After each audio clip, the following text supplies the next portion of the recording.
사사기 19장 두 번째 시간입니다. 제목은요, 회복 없는 평안, 환대 없는 성읍. 그러니까 평안이 있으면 회복이 있어야 될 텐데, 회복이 있고 평안이 있어야 되는데, 그러니까 거짓 평안, 그 다음에 환대 없는 성읍이라는 건, 성읍이라는 게 무슨 말이겠어요? 거짓된 성읍, 뭐 이런 뜻입니다. 자, 4절부터 15절까지 같이 읽겠습니다. 우리 교독으로 읽을까요? 네, 교독으로 읽겠습니다. 제가 짝수절을 읽고 여러분이 홀수절을 읽겠습니다. 그의 장인 곧 그 여자의 아버지가 그를 머물게 하매 그가 3일 동안 그와 함께 머물며 먹고 마시며 거기서 유숙하다가 넷째 날 아침에 일찍이 일어나 떠나고자 하매 그 여자의 아버지가 그의 사위에게 이르되 떡을 조금 먹고 그대의 기력을 돋운 후에 그대의 길을 가라 하니라. 두 사람이 앉아서 함께 먹고 마시매 그 여자의 아버지가 그 사람에게 이르되 청하노니 이 밤을 여기서 유숙하여 그대의 마음을 즐겁게 하라 하니 그 사람이 일어나서 가고자 하되 그의 장인의 간청으로 거기서 다시 유숙하더니 다섯째 날 아침에 일찍이 일어나 떠나고자 하매 그 여자의 아버지가 이르되 청하노니 그대의 기력을 돋우고 해가 기울도록 머물라 하므로 두 사람이 함께 먹고 그 사람이 첩과 하인과 더불어 일어나 떠나고자 하매 그의 장인 곧 그 여자의 아버지가 그에게 이르되 보라 이제 날이 저물어 가니 청하건대 이 밤도 유숙하라. 보라 해가 기울었느니라. 그대는 여기서 유숙하여 그대의 마음을 즐겁게 하고 내일 일찍이 그대의 길을 가서 그대의 집으로 돌아가라 하니 그 사람이 다시 밤을 지내고자 하지 아니하여 일어나서 떠나 여부스 맞은편에 이르렀으니 여부스는 곧 예루살렘이라. 안장 지은 나귀 2마리와 첩이 그와 함께 하였더라. 그들이 여부스에 가까이 갔을 때 해가 지려 하는지라.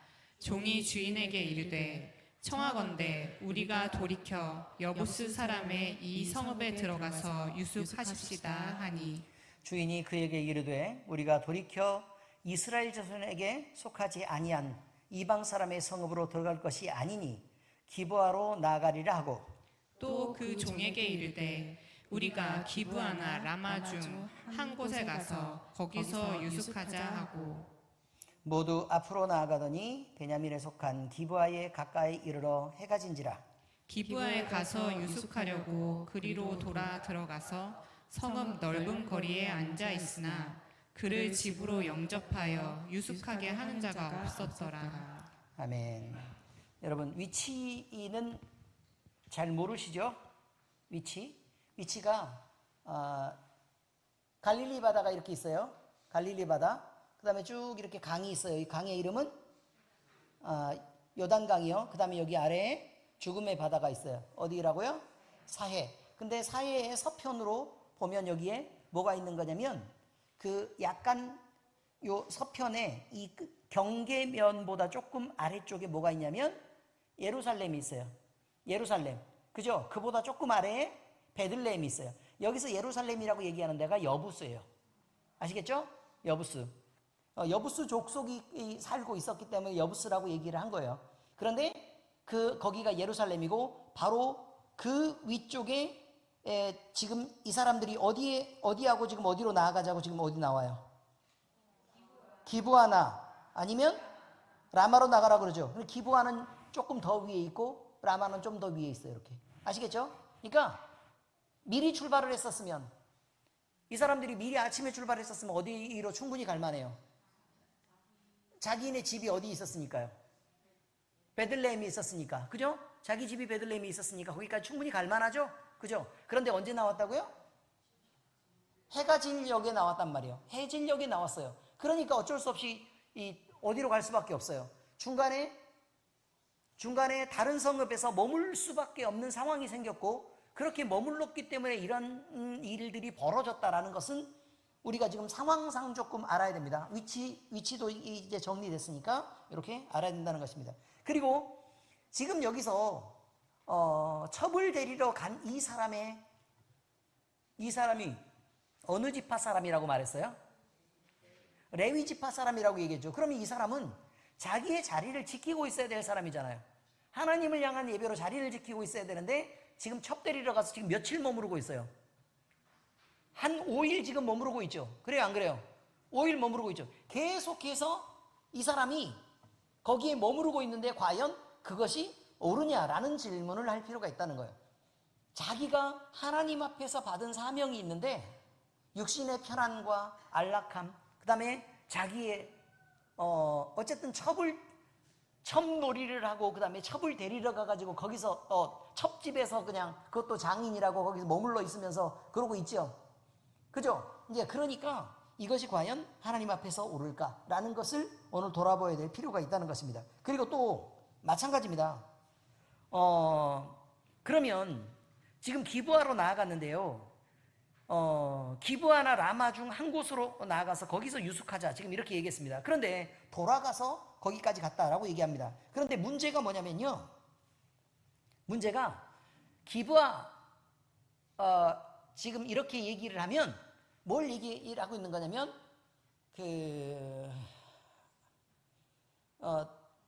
베냐민 지파하고 요셉 지파가 이렇게 있잖아요. 요셉 지파가 이렇게 있으면 그 안에 이렇게 베냐민 지파가 이렇게 있었단 말이에요. 그죠? 그러면 기브아는 그 일대의 그 위쪽 일대를 얘기하는 쪽이 그 지역 일대를 얘기하는 쪽이 기브아예요. 아시겠죠? 그러니까 그 기브아로 나아가리라 이제 이렇게 얘기했다. 그런데 기브아로 나아가서 거기를 유숙했는데 넓은 거리에 앉아 있어도 그를 집으로 받아들이는 사람이 없었다라고 지금 얘기하죠. 율법에 그럼 돼요, 안 돼요? 안 되죠. 이런 여러 가지를 지금 다 한꺼번에 지금 볼 수 있다는 것입니다. 자, 본문으로는요. 본문을 보면 별일이 없습니다. 그죠? 별일이 없습니다. 그러니까 그냥 아무 일도 일어나지 않는 것처럼 보이는 상황입니다. 그러니까 평안해 보입니다. 그런데 아무 일 없이 평안하다라고 지금 얘기하는 거죠. 그래서 영적으로는요. 이게 평안이냐 아니면 죽어 있어서 감각 없는 거냐라고 보았을 때 죽어 있어서 감각 없는 상태처럼 보인다라고 지금 이야기하고 있는 것입니다. 여러분, 사사기 19장의 사건은요. 점점 미궁 속으로 빠져듭니다. 그러니까 맨 처음에 문제가 뭐냐면 레위인인데도 불구하고 첩을 들여서 그 첩업도 가늠한 여인인데 그 여인을 갖다가 가늠한 여인을 다시 데리러 가고 그리고 데리러 갔는데 거기서 며칠을 자기 일을 안 하고 며칠을 유숙하고 이런 과정 속에 그 다음에 뭐 밤에 출발하고 그렇죠? 이런 과정들이 점점 겹치는 상황입니다. 그래서요 뭔가 불안한 상황이 점점 생기는 거예요. 우리가 이제 이런 생각을 한번 해보자 이 말이에요. 우리는 아무 일이 없어요. 그냥 괜찮아요. 늘 살던 대로 살고 있단 말이에요. 그런데 우리가 죄를 지었는데 하나님이 벌도 안 내려. 벌을 안 내리고 그냥 가만히 있어요.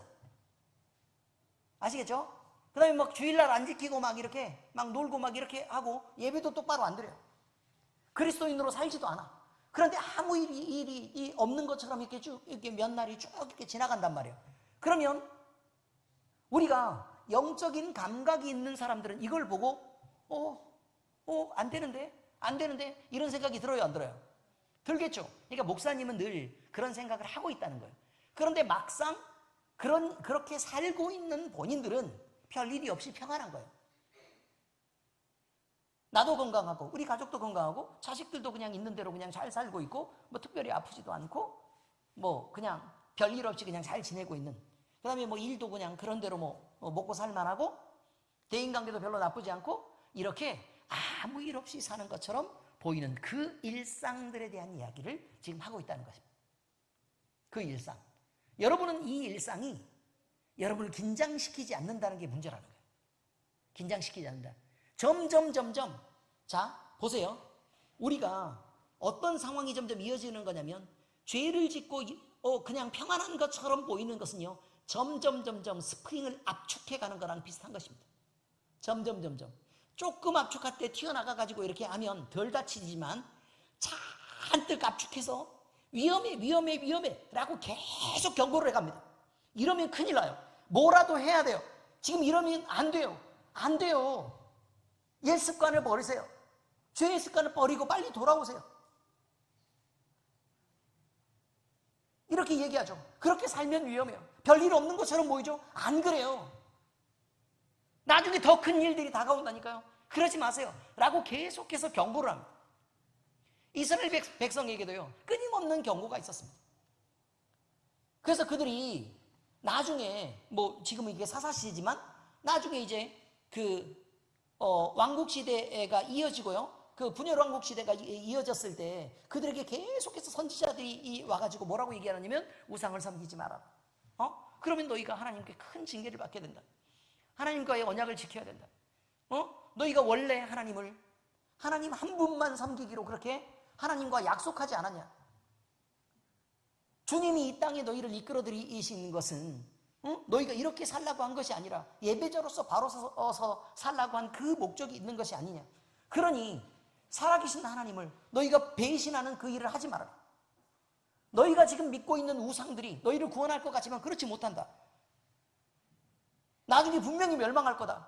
그러니 빨리 회개해라 라고 계속해서 얘기를 합니다. 그런데 이스라엘의 분열왕국 시대에 그 이스라엘은 아무 일도 일어나지 않았습니다.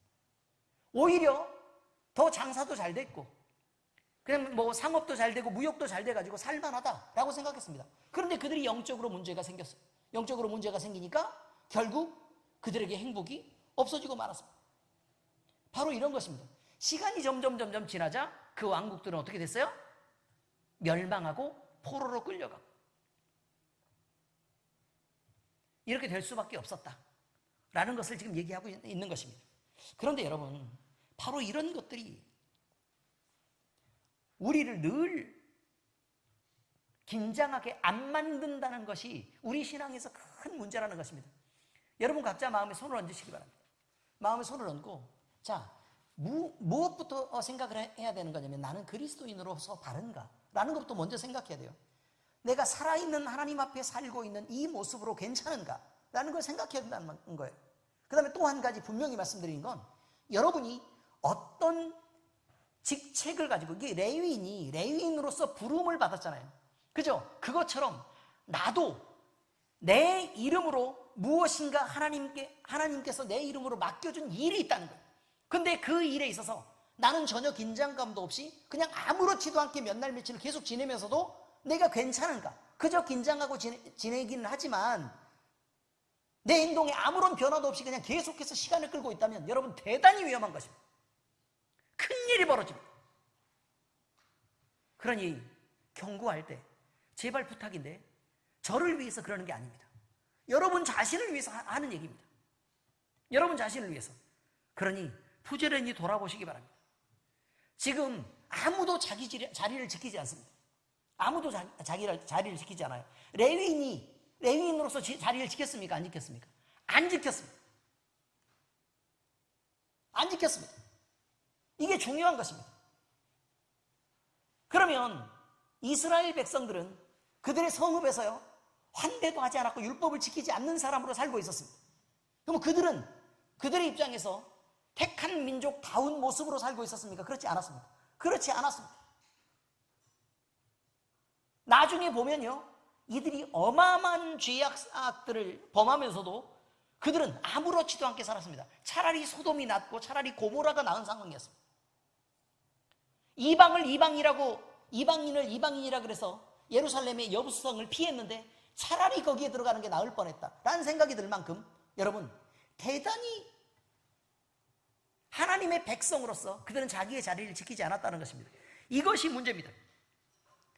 하나님의 백성이, 또 택함을 받은 사람이, 그리고 하나님께 소명을 받은 그 사명자가 자기의 자리를 지키지 않고 열심을 다하지 않는 그것은 너무 위험한 일이라 그 말이에요.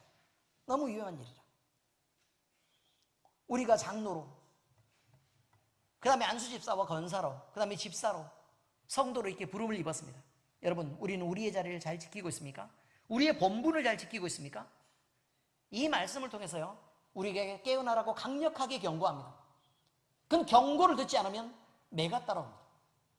참 중요한 일입니다. 그러니 여러분 반드시 이 말씀을 들으면서 이 사람들의 범죄가 대단하다라고 생각하기 이전에 나는 내 위치를 지키고 있는가? 나는 죄악 가운데 벗어났는가? 그리고 나는 옛 죄의 습관들을 버리고 그리스도인답게 살아가고 있는가를 늘 생각하시기 바랍니다.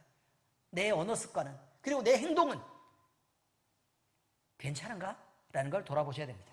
자, 이 두 번째 이야기로요, 인간적인 안락함에 지체된 여정이다, 이렇게 말했습니다. 레위 사람이 첩을 데리러 옵니다. 근데 그 첩은 이미 행음한 상태였습니다. 근데 어떤 벌도 받지 않습니다. 그렇지 않습니까? 어떤 벌도 받지 않아요. 그냥 아무렇지도 않게 그냥 데리러 옵니다. 그러니까 이걸 보니까 레위인이 자기의 첩이 그냥 그저 필요해서 데리러 온 거예요. 근데 그 필요가 뭐냐? 첩을 드리는 것부터 음란하기 위한 것입니다. 음란의 죄를 범하기 위해서 그런 첩이 필요했던 것입니다. 그런데 그냥 살다 보니 그냥 그 첩이 필요했던 것입니다. 그래서 데리러 간 것이죠. 그런데 그를 붙잡아서 하루 더 머물게 합니다. 또 붙잡아서 또 하루를 머물게 합니다. 본문을 보면 기력을 돋우고 마음을 즐겁게 해라 라고 얘기합니다. 먹고 마시면서요, 힘을 돋우라 라고 얘기를 하고, 그 다음에 마음을 즐겁게 해라 라고 얘기한다는 거죠. 그런데요, 무려 5날 동안 그 집에 머무릅니다. 이것은요, 어떤 입장에서 보면 그래, 따뜻하구나, 정이 있구나, 그리고 내쫓지 않고 그냥 환대를 받고 있구나, 자, 이렇게 보일 수 있다는 것이죠. 그런데 이건 대단히 위험한 것입니다. 왜냐하면 우리가 먼저 세상을 바라볼 때는 기준이요, 하나님의 자여야 합니다. 하나님의 말씀이어야 된다, 그 말이에요. 인간적으로 볼 때 그래도 그나마 괜찮은데, 뭐 그나마 좀 나은 거 아니야? 라고 생각하는 것에 물들기 시작하면 우리는 하나님을 향해서 그 어떤 것도 시도할 수 없게 됩니다. 자기의 임무를 비우고 급하게 얼른 돌아가서 예배자로 예배를 돕는 일로 그 자기 사명을 감당해야 될 레위인이 자기 일은 안 하고 그냥 첩 때리러 와서 그냥 거기에 머무르고 있다는 것이죠. 그러면 제사가 제대로 될 수 있겠습니까? 또 영적 지도자로서 그 위치에 바로 서 있는 것입니까? 그렇지 않죠. 여러분, 생각을 한번 해보시라고요. 목사님이요, 레위인이라고 생각하지 말고 목사님이 첩을 드리고 그 첩을 데리러 막 행음한 첩을 데리러 막 가가지고 거기 그 집에서 몇 날 며칠 머물고 있다고 생각해보라, 그 말이에요. 그럼 여러분들이 이 목사님을 그냥 가만히 냅두고 용서하시겠습니까? 너무 멀리 들을 일이 아니라 그래도 괜찮겠냐, 그 말이에요. 괜찮아요, 안 괜찮아요? 그 때려 죽일 놈이죠. 그렇지 않습니까? 그래서 안 한다고요. 한다는 게 아니고 그냥 미리 말을 깔고 나중에 그 죄를 짓겠다고 얘기하는 게 아닙니다, 여러분. 예를 들어 생각하면 여러분이 그 일도 용납할 수 있겠냐고 물어보는 것이죠. 아니라고 단호하게 얘기를 해야 된다, 그 말이에요. 아시죠? 그리고 꼭 얘기를 해주세요. 목사님 볼 때마다. 아무튼 첩질하면 우리는 다시는 안 돌아볼 거예요 라고 얘기를 해야 목사님이 긴장을 딱 하고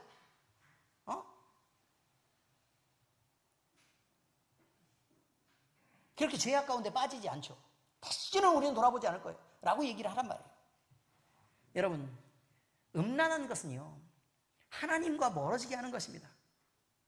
그런데 그 음란한 것을 갖다가 안락하다 또는 안정되다 이렇게 지금 얘기하면 되겠습니까?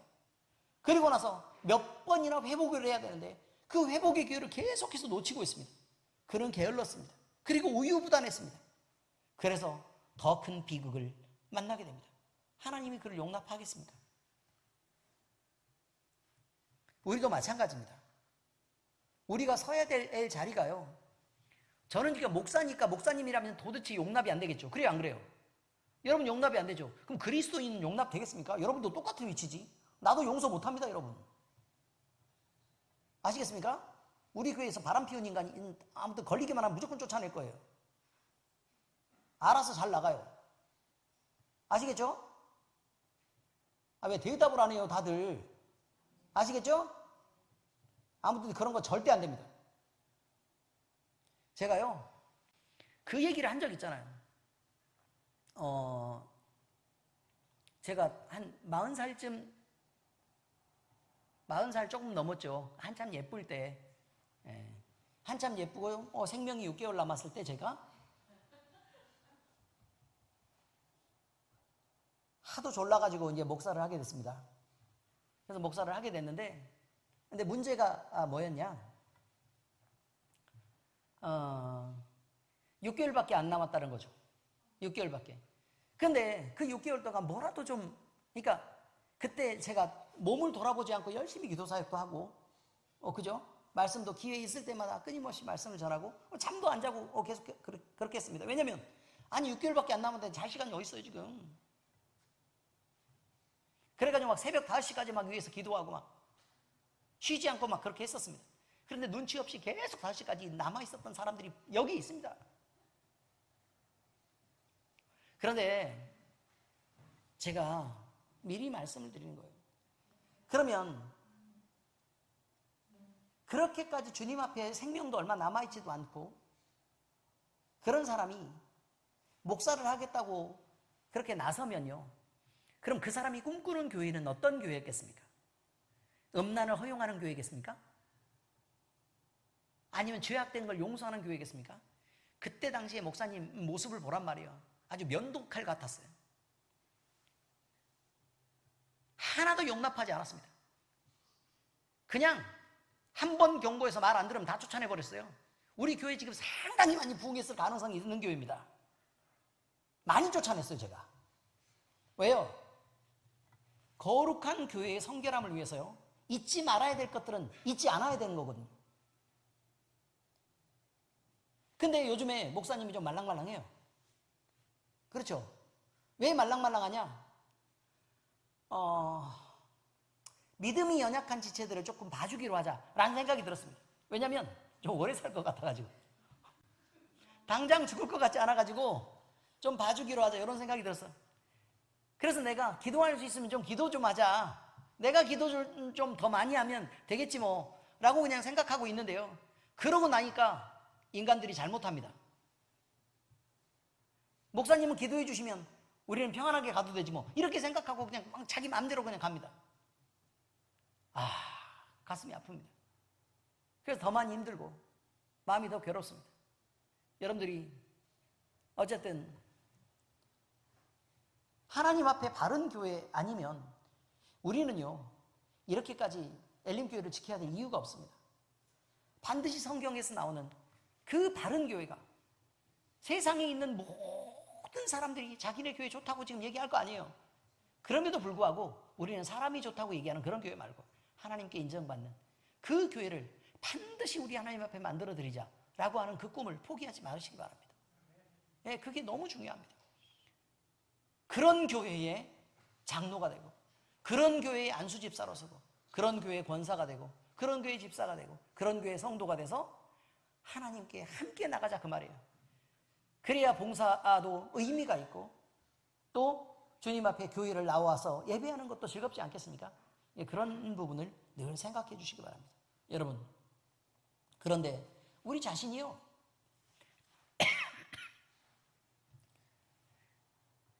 하나님의 빛을 늘 주목하면 우리는 하나님과 함께 살 수 있습니다. 그런데 어둠 속에서 어둠으로 들어가 버리면 우리는 길을 잃고 방황하게 됩니다. 이 레위인이 밤이 되자 그는 자기 자신을 지킬 수 있는 힘이 없어졌습니다. 여러분, 이 장면이요 우리에게 경고하는 것은 명백하죠.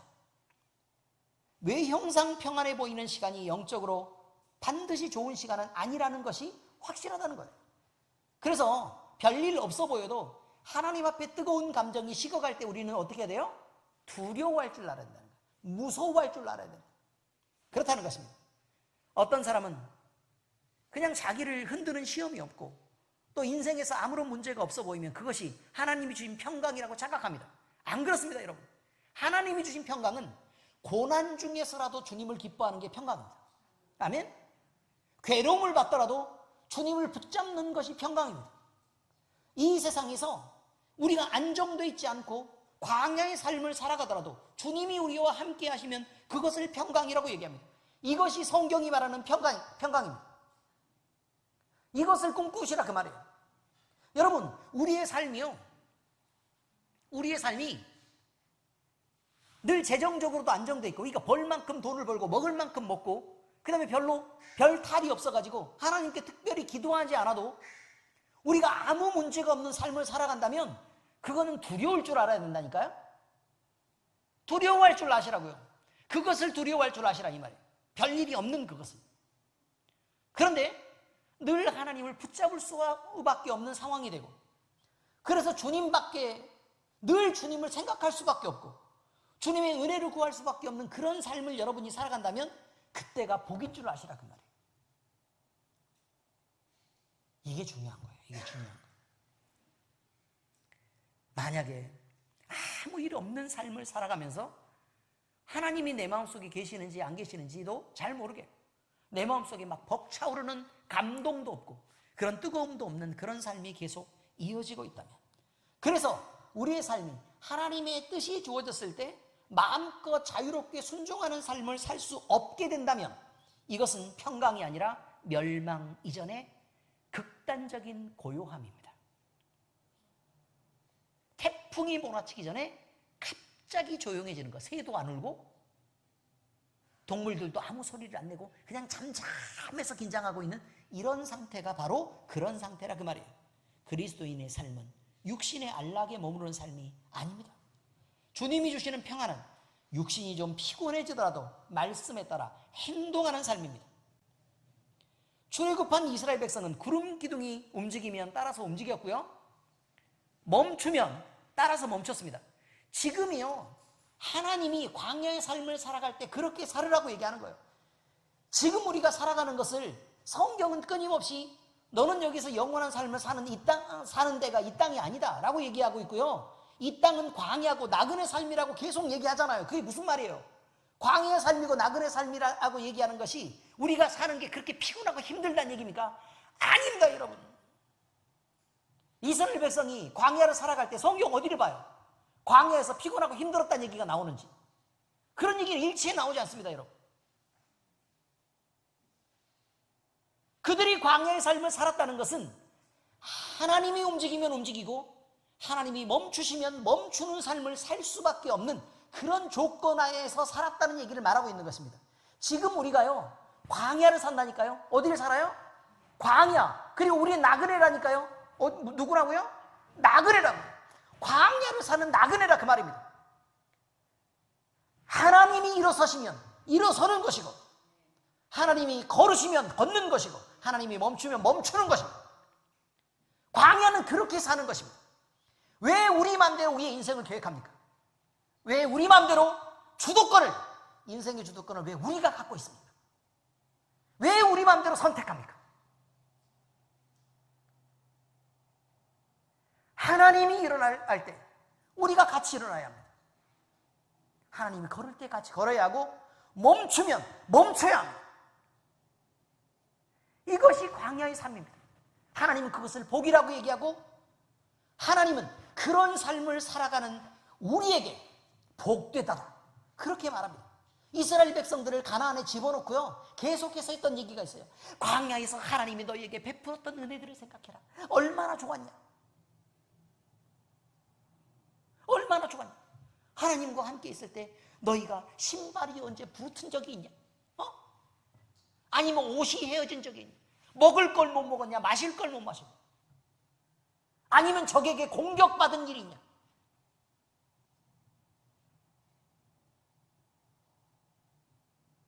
그런데 가나안에서 삶이 어떻습니까?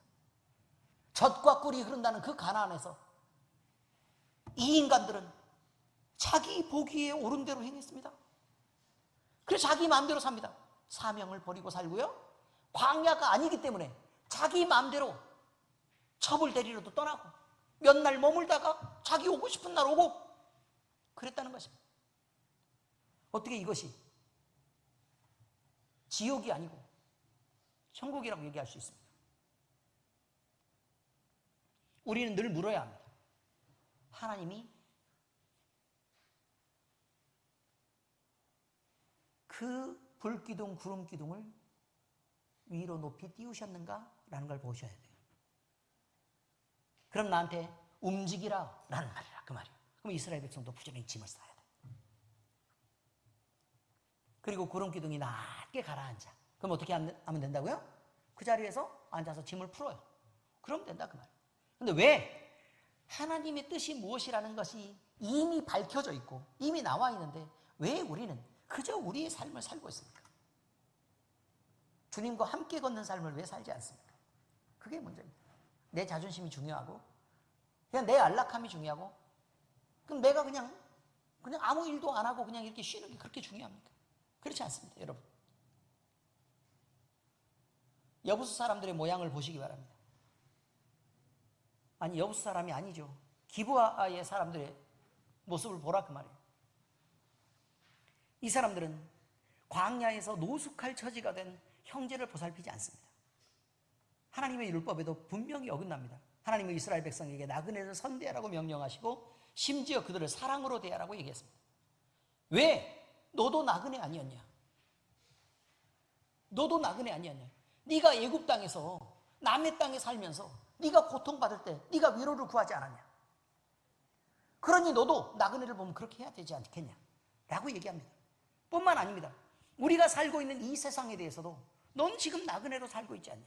나중에 하나님 나라에 가려고 하면 네가 나그네 삶을 지금 살고 있다는 것을 잊지 말아야 한다 라고 지금 얘기하고 있습니다. 그런데 그들은 자기들의 집이 영원한 집인 줄 알았고 거기서 영원히 평안할 줄 알았습니다. 그래서 나그네를 선대하지 않은 것입니다. 그래서 마음대로 내버려 두었습니다. 영적 공동체가 타락했을 때는 어떤 일이 벌어지느냐? 아주 이기적으로 바뀝니다. 자기 중심, 자기 이익, 그것만 생각하고 자기의 불편함은 하나도 감당하려고 하지 않습니다. 요즘에요, 그런 얘기를 들었습니다. 서울에 있는 큰 교회들이요. 서울에 있는 큰 교회들. 뭐 그렇게 크지 않은 교회죠. 한 1000명쯤, 성인 성도가 한 1000명쯤 뭐 이런 교회.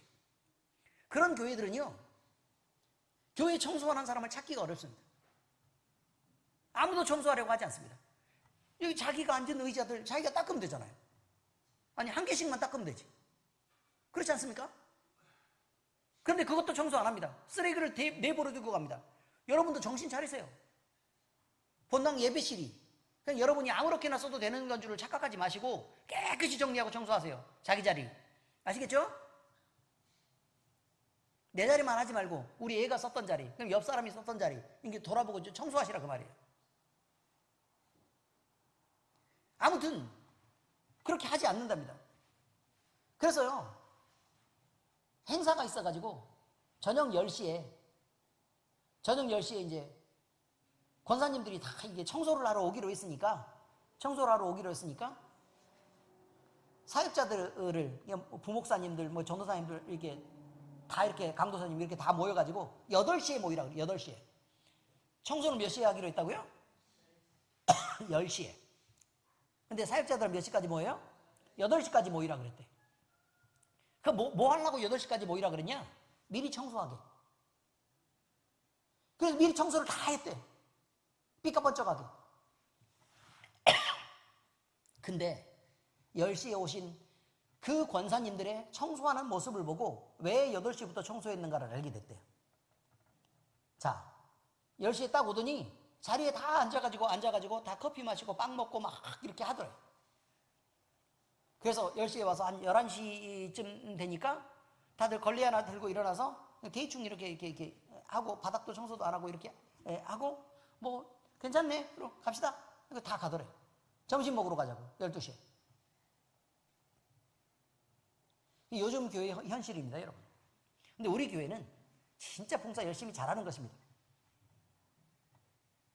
그래서 여러분 칭찬하는 거예요. 잘하고 있다고. 아멘.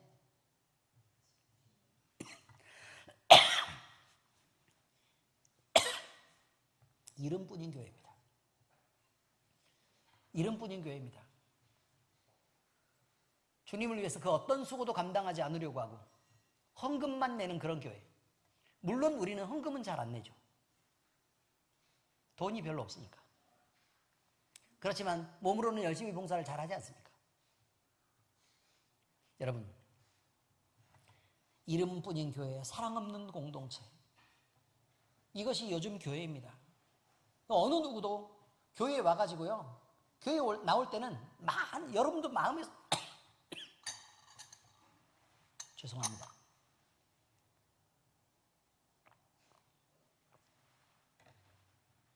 우리는 안 그런데 아주 많은 사람들이 교회를 정할 때 많은 사람들이 나를 아는 척을 안 해주었으면 합니다. 날 건드리지 않았으면 해요. 그래서 내가 원하는 어느 시간 안에 그냥 마음대로 나와서 그냥 예배 한번 딱 이렇게 드리고 갔을 때 누가 나한테 이렇게 찝쩍거리지 않았으면 좋겠어. 그런 생각을 하고 있는 성도들이 대다수라는 것입니다. 그리고 누가 내가 헌금을 하고 싶으면 헌금을 하는 거고 말고 싶으면 말고, 그러니까 누가 간섭하지 않았으면 좋겠어. 내 신앙생활이 어떻든 누가 나한테 그렇게 말을 붙이지 않았으면 좋겠다 이 말이에요. 이렇게 요즘 교회의 성도들이, 사실 성도라고 말하기 부끄럽습니다. 근데 교회에 다니는 그냥 신자들이 이제 그러고 있다는 것이에요.